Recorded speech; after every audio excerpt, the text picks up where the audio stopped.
But now let's. What do you think about the economy right now?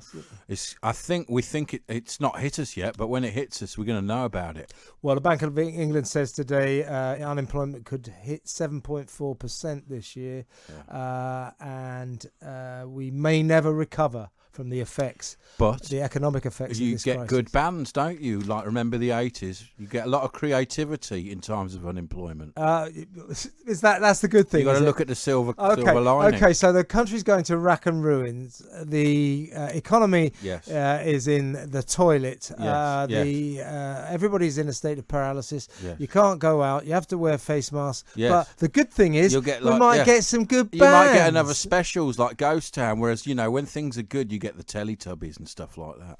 So that's it, is it? Creativity. We'll get the specials. We'll get the good creativity. Well, that actually gives me no solace whatsoever. Oh, I thought it might help. But it doesn't help. Let's talk to Jonathan Davis. He's an economist and a presenter of the Boom and Bust podcast. Hello, Jonathan. Hi, Kevin.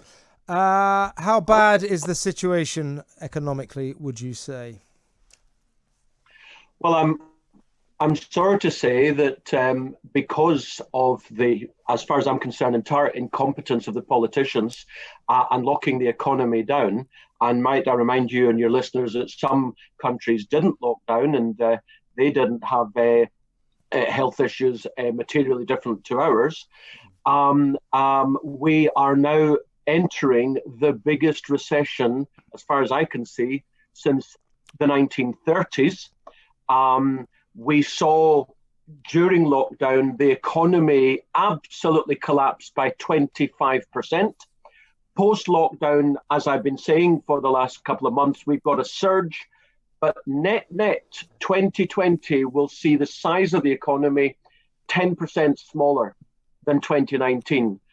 And then going forward, I'm not expecting at all strong economic growth in 21, 22, 23. If anything, it'll be less than 1% per annum, because we're going to have 3 or 4 million unemployed. And then we're going to get higher and higher inflation. In other words, to finish off, stagflation, economic stagnation, and inflation, the worst of all worlds. Do you think, the way I see it, Jonathan, is I had some sympathy for the government as this crisis originally unfolded. They're suddenly plunged into a completely unprecedented situation, dealing with a virus that at one point was killing 1,000 people a day in this country. So I've got sympathy with the fact that they ordered the lockdown. They ordered some drastic measures because they didn't quite know what they're dealing with. What I don't have sympathy with is right now, when I keep saying this, but on Monday, 8 people died of this disease, and that's in a population of 67 million, and yet we still seem to be subjected to these draconian measures. The country's in terror. It's also paralysed. We're in an economic mess, and yet Boris doesn't seem to be doing anything to try to get us back to some sort of semblance of normality and to save our economy. That's what I do object to, the way the government now seems to be behaving when it is only dealing with a relatively mild virus. One very brief point on the virus, but we won't dwell on that. We're here to talk about economics. It's always been a mild virus. And I tell you, once we get the real analysis, it will be shown that it was not 1,000 people dying a day, because we've got countless examples where many of the death certificates showing COVID, the actual death was nothing to do with COVID. You're talking about the Public Health England rubbish system of collating these deaths, which for example. Anyway, you're absolutely correct. It is a bad cold. At worst, it's a bad cold, and even the publicly used statistics now, as you say, are tiny. They're far smaller than colds. They're far smaller than the influenza. As far as I'm concerned, indeed, I go with a guest of one of your other colleagues, Mike Graham. Peter Hitchens was on saying that the power has gone to the politician's head. And I couldn't agree more. But it's not We a bad should- cold, though. I mean, I know 3 guys in their 50s who've been in intensive care, and one of them's probably never going to come back again. And that never happens with people But there's with not colds. many. But this is all. But very, that's, I know 3 people Yeah, I know, but- personally in well, their 50s. I've had it. I tested positive But for you it as weren't well. in intensive care, were you? No, Weren't but you? no. So that proves that sometimes it's actually it was relatively mild with me. Yeah. But my point is that we're not in any way diminishing the tragedy and the importance of everyone who's died from this. People have died, and as you say, Ash, people have got very sick from it, including the Prime Minister. So no one is underrating the importance of all those figures. But relatively speaking, in a country of 67 million, the numbers have always been very small. In the world, there are 7.5 billion I don't people. think it's as small and as you think, though. Well, wait a second. There are 750 billion people in. 7.5 billion people in this planet, and 650,000 have died. Now that's horrible, but that is vanishingly small. Would you agree, Jonathan? Kevin, in 2009, we had another coronavirus. We've had coronaviruses for the last 30 years. We had H1N1. And in America, I happen to know the American stats, and come on, they're going to be broadly similar in scale, as it were, to our own. They had 60 million cases. And did you hear anything about it? Whereas COVID-19 in America, they've had 5 million cases. And just like in the UK and across most of the world, they closed down the economy. Something is seriously amiss. But that is by the by. That was March, April, May, June. Where we are now is, I repeat, you're absolutely correct. The numbers are infinitesimally small now. Why do we not have a 100% reopening of the economy? So that's what you do, is it? Is that what you do? Just open everything, forget everything? I would do it immediately. And 9.5 million people are on furlough schemes. People don't realise that now that we've come into August and employers with furlough employees having to pay national insurance, and from September they're going to have to pay 10, 20% of the pay. You just watch the number of jobs lost. It's going to go straight up.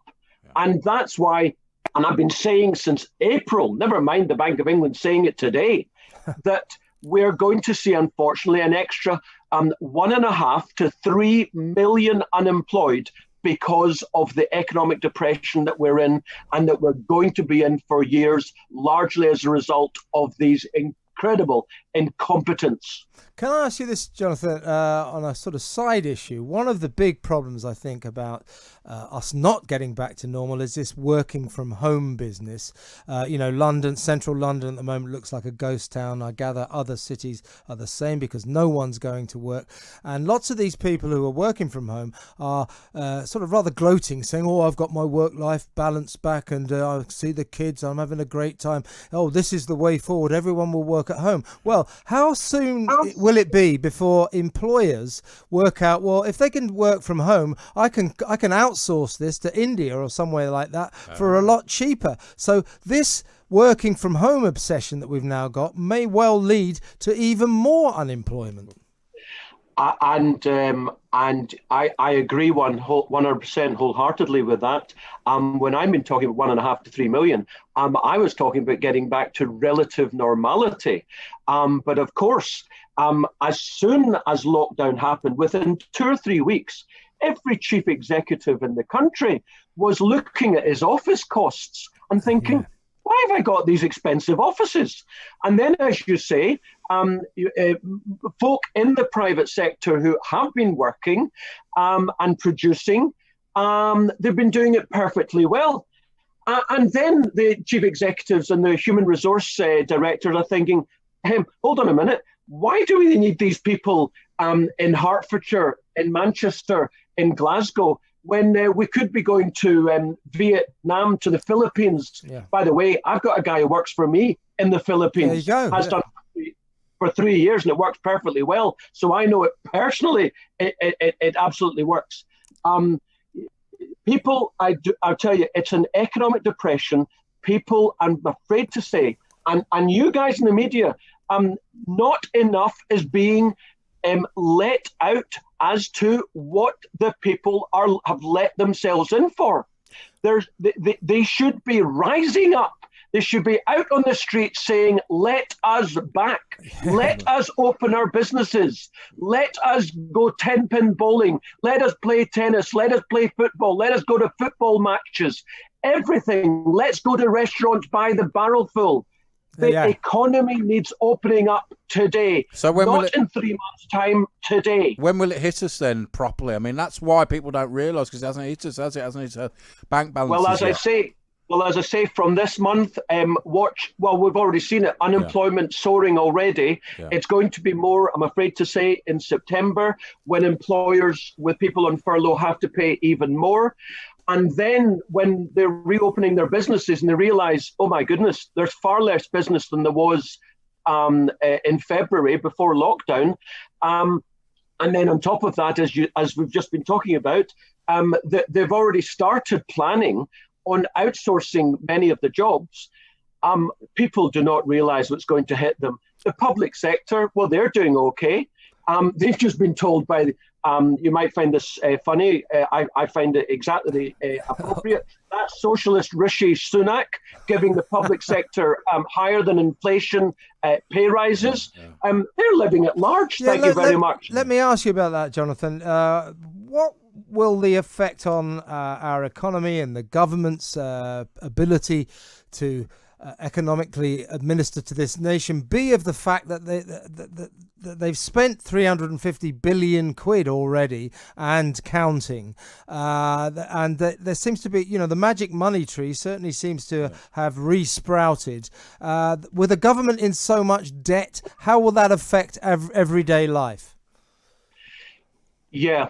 Well, one of the announcements from the Bank of England today was that they were going to reduce, for simplicity, in effect, money printing from about £7 billion a week, I think it was, to £4.5 billion a week. It still means that they are printing a massive amount of money. And what does that mean? It means that the value, the purchasing power of our currency is falling because there's more money in the system.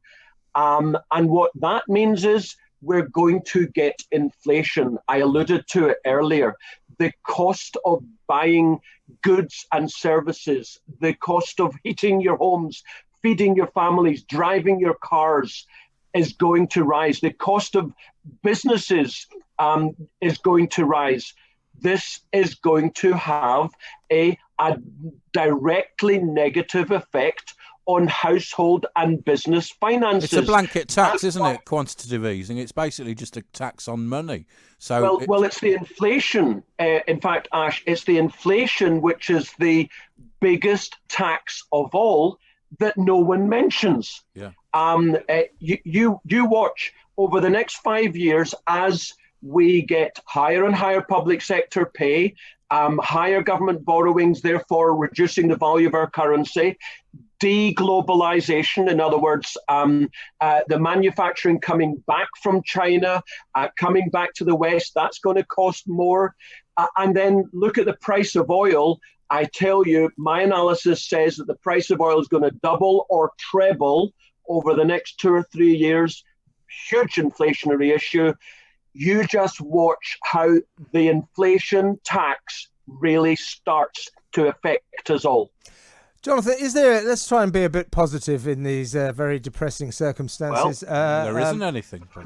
What can the government do to try to begin to dig ourselves out of this mess? I mean, you alluded to it earlier. I assume the first thing that you would ordain would be an immediate return to complete normality. I would indeed stop any semblance of lockdown, but that's just treating the symptom. That's not curing anything. And Kevin, I have the same question posed to me by media guys all the time. The question is, what can the government do? And I must say to you, that is the wrong question. When it's the government doing stuff, that's why the economy is in a state that it's in. When the government becomes a bigger part of the economy, then we're going towards socialism, communism. You may call that crazy if you want, but we have the highest percentage of the economy, which is now government controlled, than we have had in years, if not decades.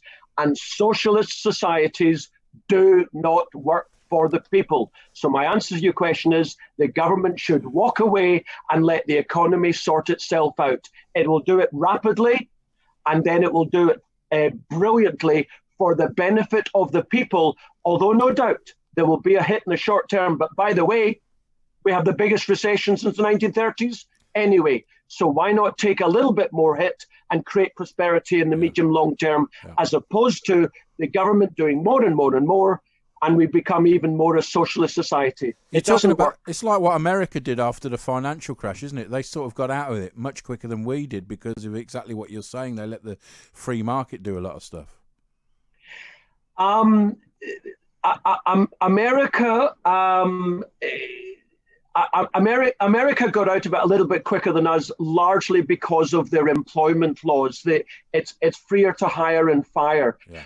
I wouldn't actually say that they were any better on than we are. Look, 2008, I was in the media then saying it's the biggest financial crash in history, and we should let the economy do its thing. And what did they do instead? They're doing exactly what they're doing now.